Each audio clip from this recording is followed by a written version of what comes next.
नमस्कार, सुजस बुलेटिन में आपका स्वागत है। मैं हूं आपके साथ अश्विनी सिरोही। एक नजर हेडलाइंस पर।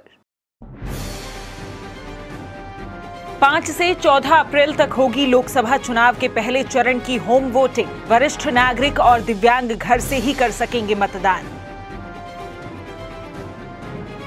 एनफोर्समेंट एजेंसियों की ताबड़तोड़ कार्रवाई जारी। 16 मार्च से अब तक 370 करोड़ रुपए से ज्यादा की अवैध सामग्री और नकदी जब्त।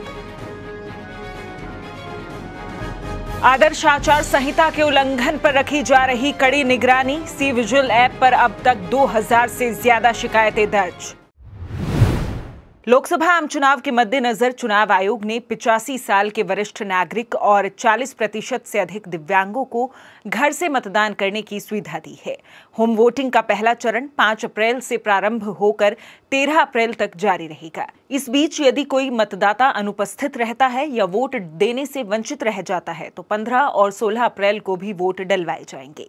वहीं दूसरे चरण के मतदान के लिए 14 अप्रैल से 21 अप्रैल तक होम वोटिंग की सुविधा प्रदान की जाएगी।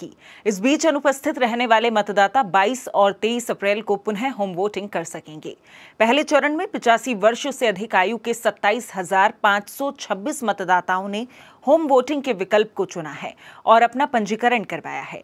वहीं 40% दिव्यांग श्रेणी के 9,308 विशेष योग्यजन मतदाताओं ने होम वोटिंग के विकल्प को चुना है। इस प्रकार पहले चरण में कुल 36,834 मतदाताओं ने होम वोटिंग का विकल्प चुना है और अब उन्हें निर्वाचन विभाग की ओर से घर बैठे ही होम वोटिंग की सुविधा प्रदान की जाएगी।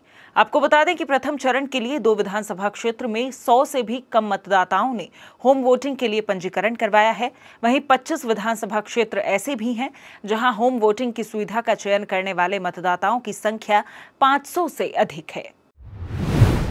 लोकसभा चुनाव के मद्देनजर प्रदेश में निर्वाचन विभाग के निर्देश पर एनफोर्समेंट एजेंसियां ताबड़तोड़ कार्रवाई कर रही हैं।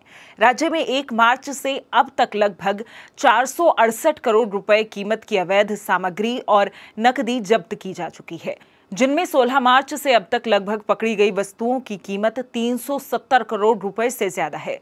मुख्य निर्वाचन अधिकारी श्री प्रवीण गुप्ता ने बताया कि प्रदेश में अलग अलग एजेंसियां चुनाव को प्रभावित करने के उद्देश्य से संदिग्ध वस्तुओं और धन के अवैध उपयोग पर कड़ी निगरानी कर रही हैं। इसी कड़ी में प्रदेश भर में लगातार जब्ती की कार्रवाई की जा रही है। वहीं इस बार सीजर्स की जब्ती में 725% की बढ़ोतरी हुई है।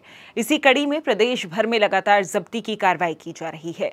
16 मार्च से अब तक राजस्थान के 16 जिलों में 13 करोड़ रुपए से अधिक मूल्य की संदिग्ध वस्तुएं और नकदी बरामद हुई है, जिनमें जोधपुर में सबसे ज्यादा 38 करोड़ 67 लाख रुपए की जब्ती हुई है। लोकसभा चुनाव में आदर्श आचार संहिता के उल्लंघन पर कड़ी निगरानी रखने के लिए सी विजिल ऐप कारगर साबित हो रहा है। ऐप के जरिए प्राप्त शिकायतों पर रिकॉर्ड समय में कार्रवाई हो रही है। मुख्य निर्वाचन अधिकारी श्री प्रवीण गुप्ता ने बताया कि प्रदेश भर में 2424 शिकायतें दर्ज की गई हैं। इनमें से 925 शिकायतों को रिटर्निंग ऑफिसर्स ने सही पाया है और उनका तय समय में निस्तारण कर दिया गया है। आपको बता दें कि 100 मिनट में हल किए गए मामलों की संख्या 881 है, जो कुल शिकायतों का 95% है। सबसे ज्यादा 281 शिकायतें टोंक जिले से प्राप्त हुई, जिनमें से 218 शिकायतें सही पाई गई हैं। आमजन को मतदान के प्रति जागरूक करने के लिए विभिन्न गतिविधियां चलाई जा रही हैं। इसी कड़ी में बीकानेर में मतदाता जागरूकता के लिए पहली बार स्वीप फूड कार्निवल आयोजित होगा। 4 अप्रैल को शाम 5 बजे से रात 10 बजे तक आयोजित होने वाले इस कार्निवल में शहर के हजारों लोग बीकानेरी स्वाद का लुत्फ उठाने के साथ 19 अप्रैल को होने वाले लोकसभा चुनाव में मतदान करने की शपथ लेंगे। जिला निर्वाचन अधिकारी के निर्देश पर नवाचार के तौर पर पहली बार यह आयोजन होगा। फूड कार्निवल में विभिन्न लोकगीतों और निर्वाचन से जुड़े गीतों द्वारा भी मतदान का संदेश दिया जाएगा। कार्निवल के दौरान मतदान के प्रति जागरूकता से जुड़ी विभिन्न प्रतियोगिताएं होंगी और विजेताओं को पुरस्कृत भी किया जाएगा। आज के बुलेटिन में फिलहाल इतना ही। फिर होगी आपसे मुलाकात, तब तक के लिए नमस्कार।